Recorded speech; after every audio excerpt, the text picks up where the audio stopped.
Hello guys, welcome back to my channel. Welcome back to another book video. Today's video is going to be my December reading wrap-up video, talking about all of the books that I read in December. I read 12 books this month. I feel like I had a pretty good reading month. I can't believe I'm already making my last reading wrap-up of the year. This was my first year dabbling in making book videos. Starting off the month strong, I read Pen Pal by J.T. Gessinger, and this book was just so crazy. She is the author of Perfect Strangers, which I read a couple of months ago, and that book was insane. And so was this one. She is just so good at writing the most insane plot twists that you never see coming. Both books that I've read by her now have just like completely rocked my world. I feel like you should try to go into her books as blind as possible and just let them like unfold before you.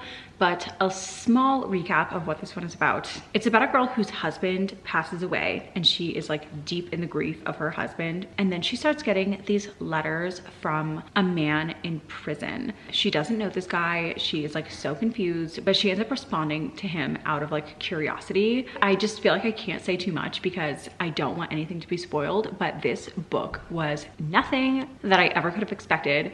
All of the twists come out of nowhere. I feel like I didn't see them coming at all, and it was just really good. I gave this one a 4 stars. The thing I don't like about this book and about her books in general is that there's a ton of smut in her books and it can be like a little overpowering. I usually end up having to skim a lot of the sex scenes in her books, but it's worth it for all of the plot twists and how crazy everything else is. Like, it's, yeah.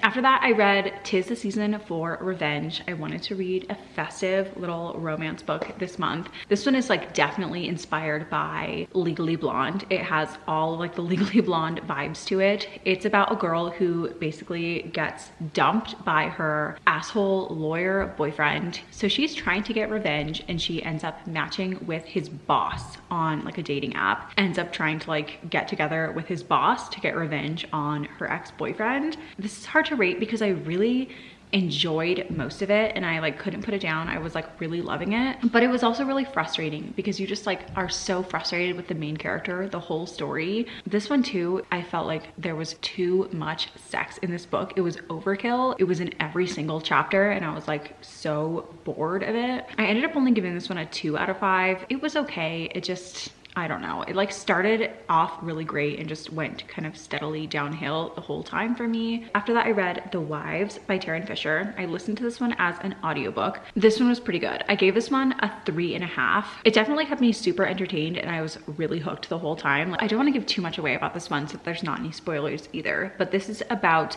a girl who is a sister wife to her husband. So her husband Seth has 2 other wives besides her. Each of the wives has like certain days of the week that they spend with the husband, and she ends up accidentally meeting one of her husband's other wives, and that wife has like bruises all over her, and so she is like suspecting that her husband is abusing one of his other wives. The story kind of goes from there. It wasn't like anything outstanding, but I was entertained the whole time. After that, I read The Maddest Obsession by Danielle Laurie. This is the second book in her Maid Mafia series. So I read the first one like months ago, and then I like randomly decided to like pick up this series again. The first one in the series is called The Sweetest Oblivion, and that one I really liked. The main character in this one, Gianna, she was like such a villain in the first book. At least I thought. Like, I perceived her as like such a shitty character in the first book. You learn to understand her so much in this book, and I feel like I love a good redemption story, so I really liked that about it. But I felt like this one just like dragged and was like unnecessarily long. I didn't love the main male character in this book, but I did like Gianna's redemption story. So I gave this one a 3 out of 5. It was just okay. But then I decided to read the next one in the series too, just to finish it up. And that one is called The Darkest Temptation. I really thought that I was gonna like this one more than I did. This is like a mafia kidnap, like captive captor love story, which I usually really like in mafia books, but like this one just did not. It didn't hit right for me. Basically like the man in this book he's like the head mafia boss in somewhere in Russia. and he ends up kidnapping the girl in the story because of something her dad did, and she's like being held at his house, and then it's like their romance together. But I did not like this guy. I just didn't like it. It gave me the ick. It wasn't giving what I wanted. I liked some parts of it, like it was okay. I still gave it a 3, but it was just like nothing special. Then I listened to The Luckiest Girl Alive by Jessica Knoll. I only gave this one a 2.5. Like 2.5, maybe 3 would be like a stretch. I feel like I was entertained listening to it, and I was like intrigued and I wanted to keep going. But the whole time, because this is like a thriller, I was just waiting for a twist to happen. I was like waiting for the plot twist or like the big reveal or something to happen. And then nothing ever happened. Like there was never a plot twist. There was never like a big reveal. I remember when I was down to like 5 minutes left in the book and I was like, when is the twist gonna happen? And like nothing, there just wasn't one. And I was so confused. And then also I felt like the ending of the book was just so unsatisfying, and it just left so much to be desired. It was like the worst book ending. After I finished the book, I did watch the movie, and this is a very rare case where I feel like the movie was so much better than the book. Not that it was an amazing movie. I don't really think the movie was that great either, but the movie gave you so much closure at the end. It like gave you the ending that you didn't get in the book, which I appreciated. Like I said, like 2.5. I don't really recommend the book or the movie. After that, I read The Cat and Mouse Duet by H.D. Carlton. This is Haunting Adeline and Hunting Adeline. I gotta give a huge disclaimer about these books. This is a very, very, very extra dark romance. Like this is definitely one of the darkest books that I have read. When I say look up trigger warnings, I'm not kidding. And there's also a huge page of trigger warnings at the beginning of this book from the author that's like, hey, I'm not kidding around when I say that this is a dark story and dark romance. Yeah, there is a lot of super heavy, super messed up stuff that goes on in this book. So proceed with caution if you do want to read this series. This book is about Adeline. Her grandmother passes away and she inherits her grandmother's spooky old house. So she moves into her grandma's like big old spooky haunted house, and then she ends up having a stalker who is stalking her at her house and like everywhere. Her stalker is like leaving her roses around her house and like everywhere that she goes. He's learning her routine and like leaving her little like roses and notes like everywhere that she goes. And she just has like this super intense stalker who she ends up getting into a relationship with. It's a stalker love story. And apart from just like this stalker love story that we've got going on, there is so much in this story about human trafficking and child trafficking and everything with ins and outs of that, and it is not easy to read about. It's not just the romance that's dark, it's the entire story. So like I said, proceed with caution. I'm gonna get into some spoilers about this book, so if you don't want spoilers, jump ahead to this number so you don't have anything spoiled, because I'm gonna go off for a little bit here. The biggest problem that I had with this book, I didn't know this was part of it, like I hadn't heard anybody talk about this before, but not only is he her stalker, but he literally sexually assaults her like multiple times in the book. And I just feel like that was such an unnecessary part of the book that like really, it would have been so good if the author didn't do that. And I'm like, why did you do that? Because the male main character, Zaid, who is Addie's stalker, he also is like a computer hacker, and he is this like amazing computer hacker. He has created this entire organization to help stop human trafficking and to help stop child trafficking, to like save all of these victims of the skin trade. And that's like his whole thing. He's basically like a hero the whole story, but then simultaneously along with that, here he is saving all these people, working hard to end the skin trade, but then he is literally stalking this girl and sexually assaulting her multiple times. And then like eventually she just like gets over it, and then they're a couple and they're in love.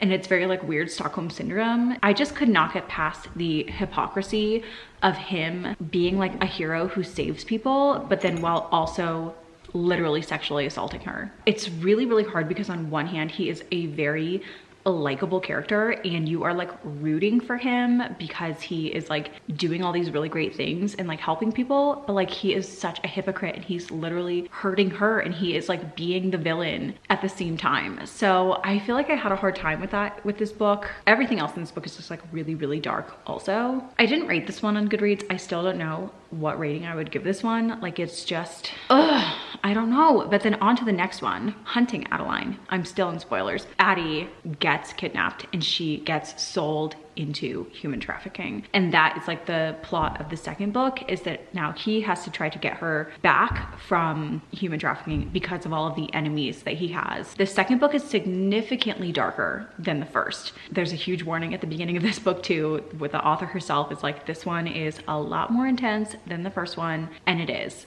This book is pretty hard to read because the majority of the book, she is a victim of human trafficking and it is going through her experience. I loved Zaid in this book, but I had to actively pretend like he didn't sexually assault her the entire first book. Like I was just completely choosing to ignore that happened and to just pretend like they were like a normal couple. Like I just ignored the first book and had tunnel vision about that because he is just such a likable character and he's such a hero in this book and he's like a badass and he like finds a way to like get her back. I love when the bad guys get what's coming and when there's a big bad hero who comes and kills everybody who is like doing his girl wrong. Like I don't know, he was very likable in this book and I liked this one a lot more, even though it was like not for the faint of heart at all. I gave this one like a 4, but yeah, I did have to like pretend like the first book didn't happen in order to like this one. So if you guys have read this duet, let me know what you think of it in the comments. It's definitely not for the faint of heart. Proceed with caution, listen to the trigger warnings. After that, I decided to officially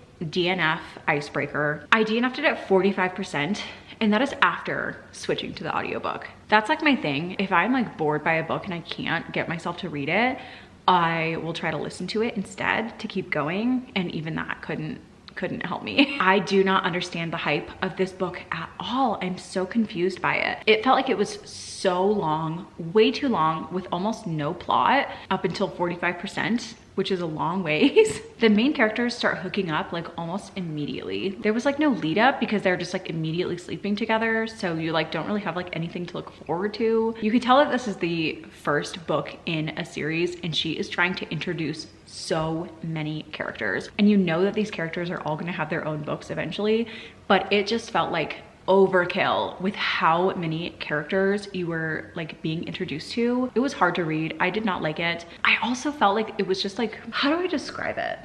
Over the top woke writing. I just had to DNF it. I couldn't keep going. I didn't care. Okay, then I listened to another thriller. I listened to Then She Was Gone by Lisa Jewell. This book was sad. It's about a 16-year-old girl who goes missing. You're getting like the past and present perspective. So you're getting from like the time period when she goes missing and then also 10 years later with her family, trying to like finally figure out what happened to her 10 years ago. This book was super predictable and I predicted the twist and like I predicted everything that was gonna happen like very, very quickly, but I was still hooked the whole time and yeah, it was good. Then I read Love Light Farms. This book was so cute and this was like a really nice festive holiday read. Although I don't think that you have to like only read this in December. I feel like you could read this anytime and it would still be like really cute and fun. But I was happy to read it during like Christmas season because it is about a girl who owns a Christmas tree farm. This is a friends to lovers, a fake dating romance, and it was just so cute. Stella owns a Christmas tree farm. She just bought it. She's like actually really struggling and having a hard time. And she ends up entering a social media contest where there is like $100,000 of prize money and she gets to have her business featured on this like really, really big account. But when she applied for the contest, she said that she owned the Christmas tree farm with her boyfriend, but she doesn't have a boyfriend. So when she actually gets picked to participate in the contest, she's like, oh no, I don't actually have a boyfriend. I just wanted to like sound more like romantic. So she has her best friend, Luca, pretend to be her boyfriend. The whole thing was just really cute. This was friends to lovers done really, really well. I loved Luca in this book. He was such a good book boyfriend. I think that there are 2 more books in the series and I'm really looking forward to reading them both. I really liked the writing. It was just wonderful. I gave this one a 4 out of 5. After that, I did another thriller. I had a lot of thrillers this month. I listened to The Good Lie by A.R. Torr. This one was really good. This is the second book I've read by this author, and I have really liked both of them. This book is from like a lot of different perspectives, so it's kind of hard to like give a good summary of it, but you're basically following a psychiatrist, Gwen. She is a psychiatrist for violent predators, and she basically helps people who have like violent tendencies and like people who basically like want to hurt people but they're trying not to. Like, she is the psychiatrist for them, and she's having issues with like one of her patients. And then also there's an underlying story going on about a serial killer who is like killing teenage boys. It was really good. It had a lot of good twists and turns. It kept me hooked the whole time. I gave this one a 4 out of 5. And then the very last book I read this month was A Court of Frost and Starlight, which is the 4th book in the ACOTAR series. People say that this book is a novella, but this book is over 200 pages long, which I think is just a regular length book. Yeah, it might not be 700 pages like the rest of them, but that is still a full length book, and it was a full length book of boring. Honestly, this book has really low ratings, and I think everybody kind of has like the same take on it, that it just was a little bit unnecessary to the story. This is a short book basically centered around winter solstice, which is kind of like Christmas in the series. It was just a snooze of a book. I ended up having to switch to audio after like 30% because I just could not get myself to read it. Like, I had to just like listen to it while I was doing chores instead. In this one, you got Reese and Feyre's perspective, but you also got 2 other perspectives too, which I think is probably leading up for the 5th book. But both of their perspectives were in the 3rd person, which just felt like so strange because Reese and Feyre were both in 1st person, made for kind of a confusing reading experience. Yeah, the whole thing is like literally them just like shopping, and it gave you like tiny bits of Nesta, which I don't even know if I can read her book because she's such an unlikable character, and the tiny peak of her that you saw in this book, she's just like insufferable like as a character. So I want to finish the series, but I don't know if I can read 700 pages about her, so I don't know, we'll see. I will say the one redeeming factor about this book, because this is like the book where the series goes from young adult to new adult, and there is sex now, not just like implied, but like there it is, it's smut now. There was one scene with Feyre and Reese. Honestly, the whole scene was kind of weird because they were like in their weird little like mating bond thing where she was like inside of his head watching herself from his head,